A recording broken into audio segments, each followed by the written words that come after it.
Welcome back. Today, we are covering Unit 2 Software Process and Process Models along with Project Lifecycle and Effort Estimation. We will move from how software processes are structured through the major process and agile models and finish with how we estimate effort and cost for a project. Here is our roadmap for the next few minutes. We will start with the basics of software process and how to choose the right model. Then we will look at RAD, agile methods, DSTM, and extreme programming. After that, we will talk about managing iterative process and close with software estimation, covering estimation basics, effort and cost techniques, cosmic function points, COCOMO 2, and the parametric productivity model. Software process and process model. A software process is simplify the set of activities and results needed to build a software product. Every process, no matter which model you follow, is built from the same core frame activities. So here on the right, communication, planning, modeling, construction, and deployment. A process model is just a perspective way of organizing and sequencing these activities. The key point is there isn't one universal model. The right choice depends on things like project size, how stable the requirements are, risk level, and the project timeline, which brings us to our next topic, choice of process model. When choosing a process model, we weigh six main factors. If requirements are stable, a waterfall or V model works well. If they are volatile, agile is a better fit. Larger, more complex systems often need more structured, staged models, while similar projects suit RAD or XP. High risk novel projects benefit from the spiral model because it builds in explicit risk analysis at every cycle. Tight deadline pushes towards RAD or Agile for faster delivery. High customer availability support Agile and DSDM, while limited access favors plan driven approaches. And finally, team experience matters. Experienced self organizing team thrive with Agile and XP, while less experienced teams often need more process structure. Rapid Application Development or RAD. RAD is a fast, component based incremental approach as shown in this cycle diagram. It moves through five phases: business modeling, data modeling, process modeling, application generation, and testing and turnover, and then repeats. The defining feature of RAD is speed. Development cycle are typically just 60 to 90 days, relying heavily on prototyping and reusable components through case tools. It works best when requirements are reasonably well understood and the system is modular. Is it not ideal for high performance or technically risky systems, and it does require enough people to run multiple teams in parallel. Agile Methods Overview. Agile methods are guided by the Agile Manifesto's four core values shown here. We value individuals and interactions over rigid process and tools. We value working software over comprehensive documentation. We value customer collaboration over contract negotiation, and we value responding to change over rigidly following a plan. In practice, this plays out as short, repeating in iterations shown in the stripe at the bottom: plan, design, build, test, and review, cycling continuously so the team can adapt quickly as they learn more. Dynamic System Development Method or DSDM. DSDM is an agile framework built specifically around two ideas: prioritization and time boxing. The five stages move from feasibility study and business study through functional model iteration and design and build iteration and finally to implementation. Three ideas define DSDM. First, the Moscow rule. Requirements are labeled must have, should have, could have, and won't have this time. Second, time boxing. Time and cost stay fixed and the scope flexes to fit because an 80% solution delivered on time beats a late 100%.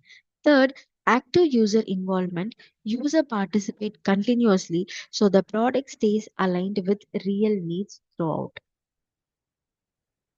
Extreme programming. XP is an engineered focused agile method. It's less about project management and more about technical discipline. The six practices here are central to it: pair programming, where two developers work together at one station; test driven development, writing test before code; continuous integration, integrating and testing multiple times a day; refactoring, continuously improving code structure; small releases, shipping early and often; and collective code ownership, where any developer can modify any part of the code base. All of this runs inside a short repeating lifecycle: planning, design, coding, and testing, shown at the bottom, cycling every short iteration. Managing iterative process. Once you are running short, faster iteration, you need discipline to keep things predictable.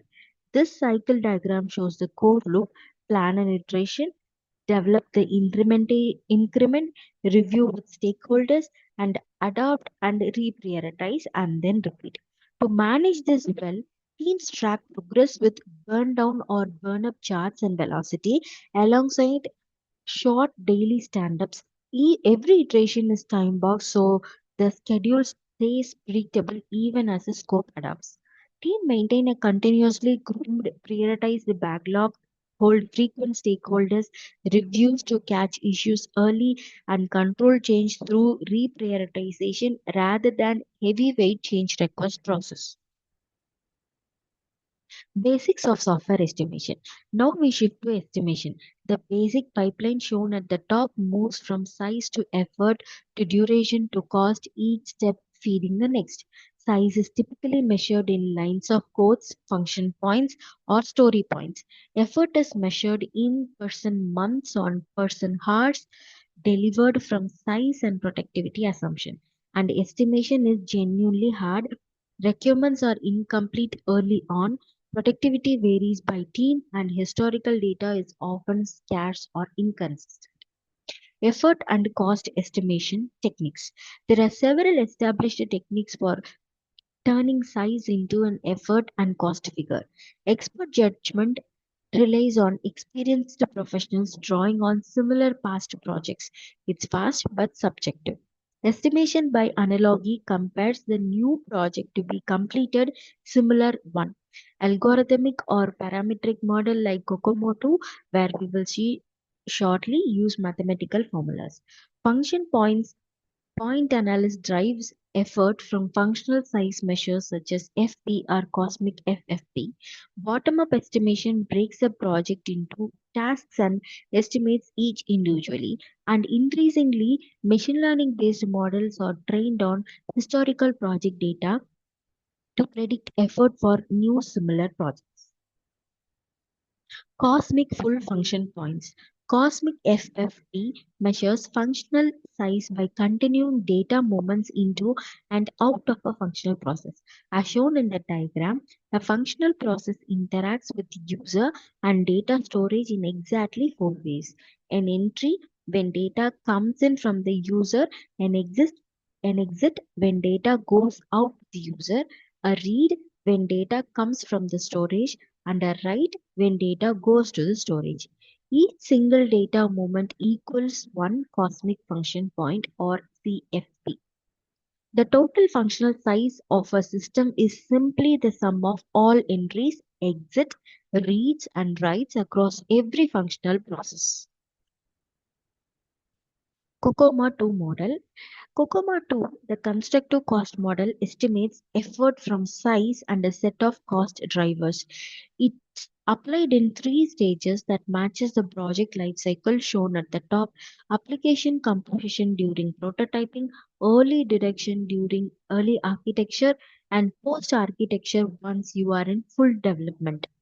The core formula shown on the left is effort in person months equals A times size raised to the power E times the product of the effort multipliers.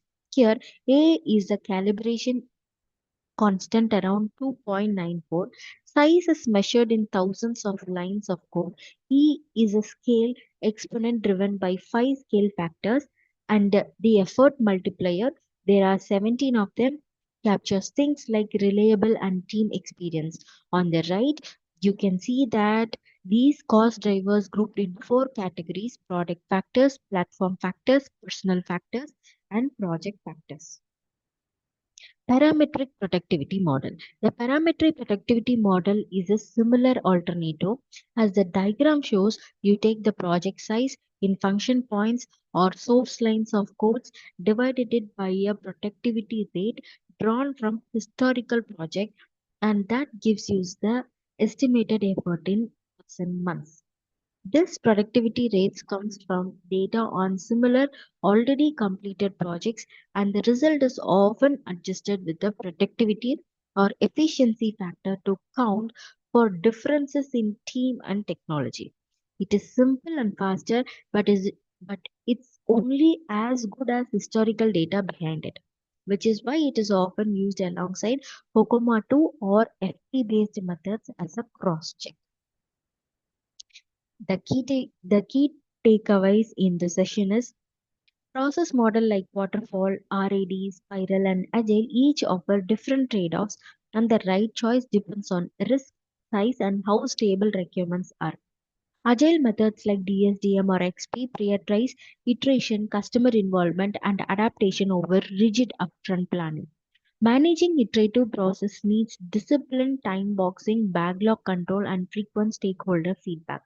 Software estimation moves from size, effort, duration, and cost and is inherently uncertain early on. Cosmic FFP measures functional size via data movements.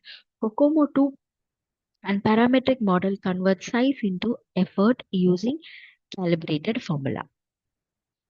Thank you.